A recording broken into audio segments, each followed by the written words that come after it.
자, 그 다음에 살펴볼 화면은요, 세액공제액 조정 명세서라는 화면입니다.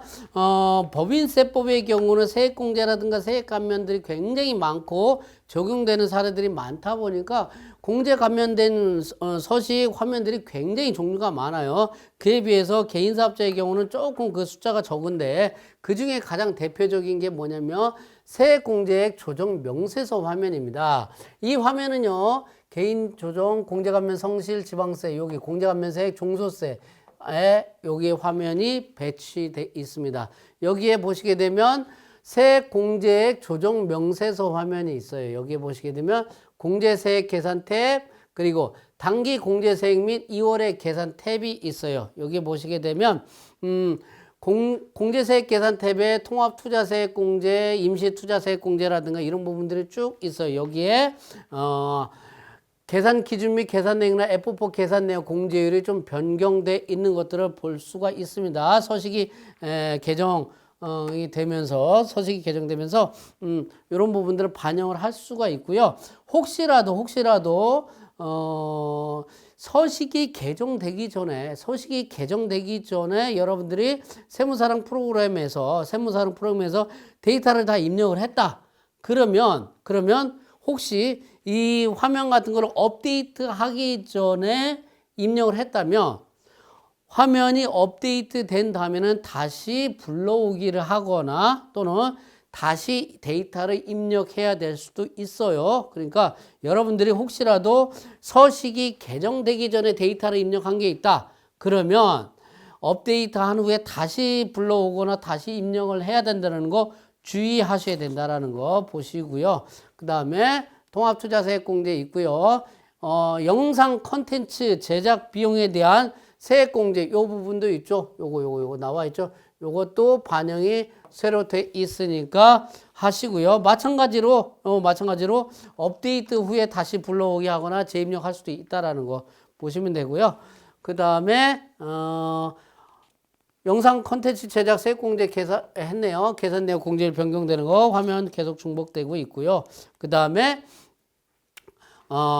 통합투자세액공제, 임시투자세액공제뿐만 아니라 여기에 또 뭐가 들어가는 게 있어요. 해외자원개발투자세액공제라든가 여기 추가적으로 또 될 수가 있다라는 거 여기는 안 나와 있는데 지금 화면에 아직 안 나와 있지만 밑에 해외자원개발투자세액공제라든가 이런 부분들이 반영이 될 수 있다라는 거고요. 그 다음에 세액공제 조정 명세서 공제세액 계산 탭이 아니라 당기 공제세액 및 2월의 계산 탭에 가시게 되면 여기에 부분란에 클릭을 하시게 되면 코드 도움 해가지고 중소기업 투자세액 공제부터 해서 쭉 해가지고 반영을 할 수 있다라는 얘기고요. 여기 뭐 영상 콘텐츠 여기 안 나와 있나? 영상 콘텐츠 제작 비용에 대한 세액 공제라든가 이런 부분들이 여기 쭉 반영돼 있는 것을 볼 수가 있습니다. 보시고요.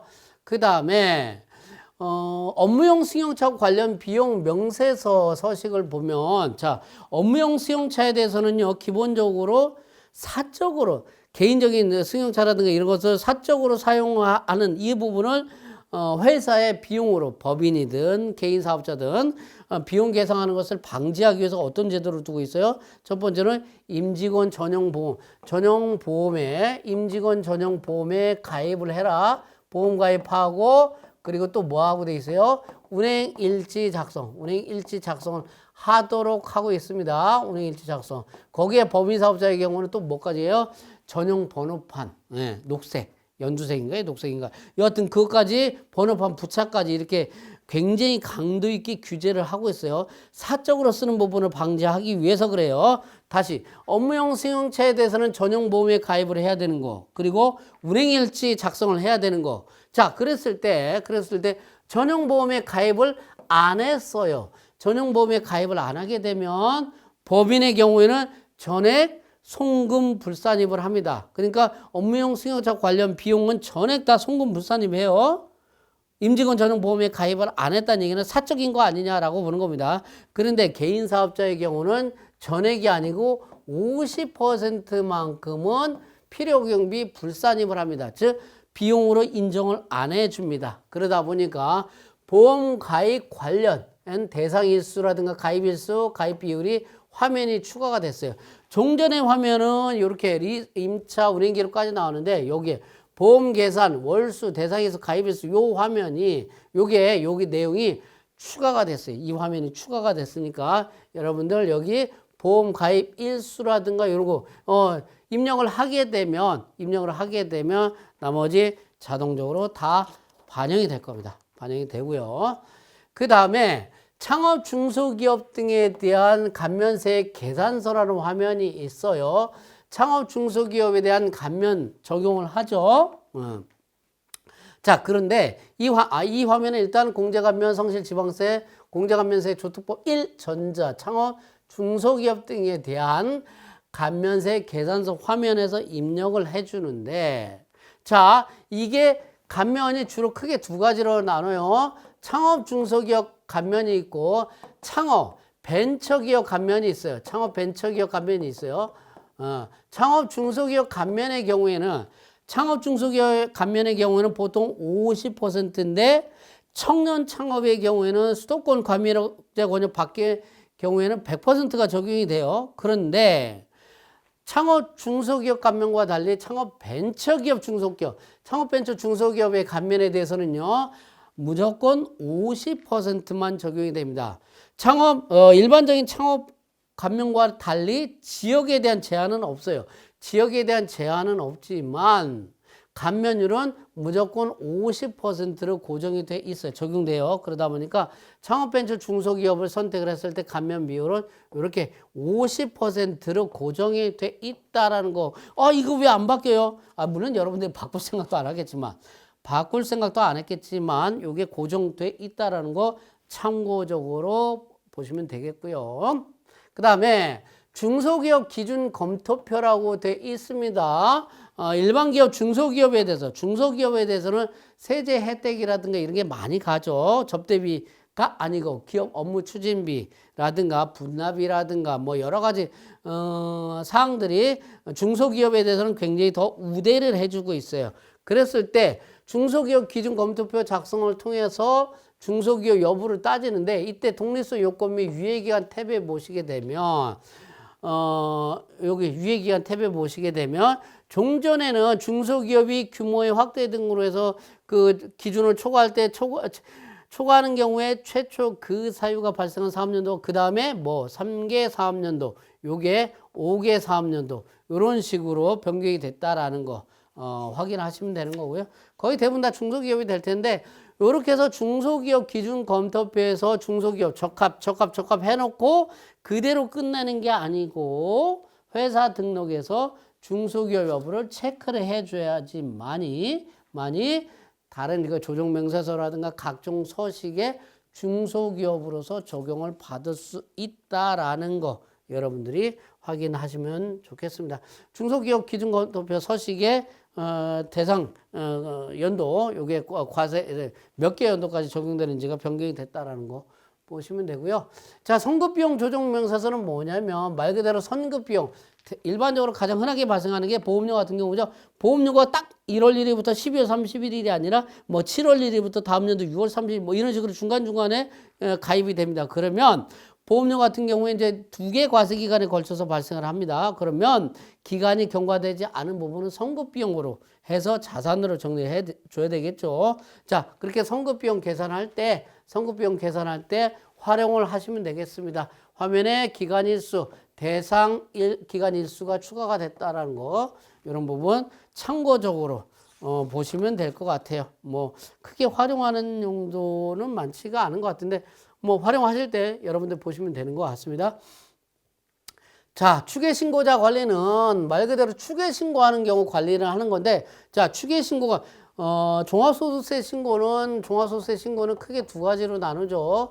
장부 기장 신고하는 경우, 장부 기장 신고가 있고 추계 신고가 있어요. 추계 신고가 있고, 장부 기장 신고야 뭐 복식으로 하는 경우, 그리고 간편 장부 이렇게 하는 경우가 있죠. 추계 신고는 기준 경비율, 단순 경비율 이렇게 적용을 합니다. 법인세 신고와 훨씬 더 복잡하고 다양하죠. 종합소득세 신고가 그래요. 자, 이때 추계 신고하는 경우 추계신고자 관리 화면이 있어요. 이게 어디 있냐면 개인조정, 과표 및 세액 계산, 간편장부, 기준경비율, 추계, 여기에 탭에 추계 신고자 관리라는 화면이 있어요. 여기에 보시게 되면 신고서 서식의 변경에 따른 항목이 추가된 게 혼인세액공제라든가 자녀세액공제라든가 장애인 코드라든가 이런 부분들, 그리고 가산세의 계산명세, 가산세 명칭이 바뀐 거, 이런 부분들이 쭉 다 반영이 돼 있다라는 거 여러분들이 참고해 보시면 될 것 같아요. 자, 비과세 사업소득 농어가 부업에 대해서는요, 어로업에 대해서, 양식업에 대해서는요, 그 경영 애로를 감안해 가지고 비과세 한도도 상향이 되고 구분하고 등등등 이런 개정된 세법의 내용을 얘기하면서, 요 화면은 같이 제가 수록을 해주는데, 이런 식으로 신고서 서식 변경에 따른 항목이 추가가 됐다는 거, 비과세 사업소득 탭입니다. 여기 탭에 구분 항목 이렇게 변경이 됐다는 거 참고해 보시면 될 것 같습니다.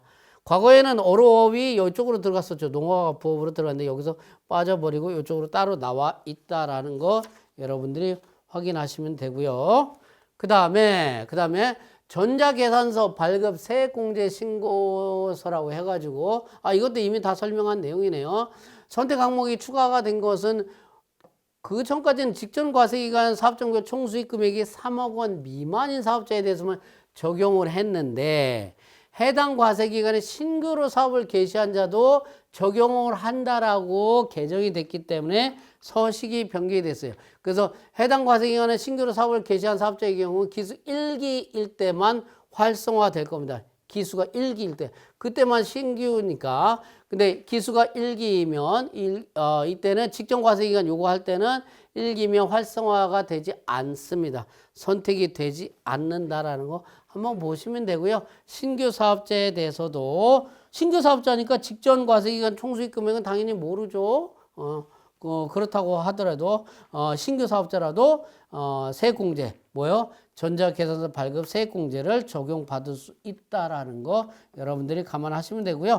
여태까지 해가지고 종합소득세 개정된 개정세법 관련해서 각종 화면이 변경이 되거나 개선된 사항들이 있으니까 여러분들이 반드시 참고하셔서 업무 처리하실 때 도움되도록 하시면 좋겠고요. 다시 언급하지만 혹시라도 화면이 바뀌기 전에, 변경이 되기 전에 데이터를 입력한 부분이 있다면 그거 다시 업데이트, 다시 불러오기 하거나 다시 입력을 해야 될 수 있다는 거 주의하시고요. 종합소득세 신고할 때 오류가 없도록 만전하게 해서 정리해 주시기를 바라겠습니다. 이상으로 강의를 마치도록 하겠습니다. 수고하셨습니다.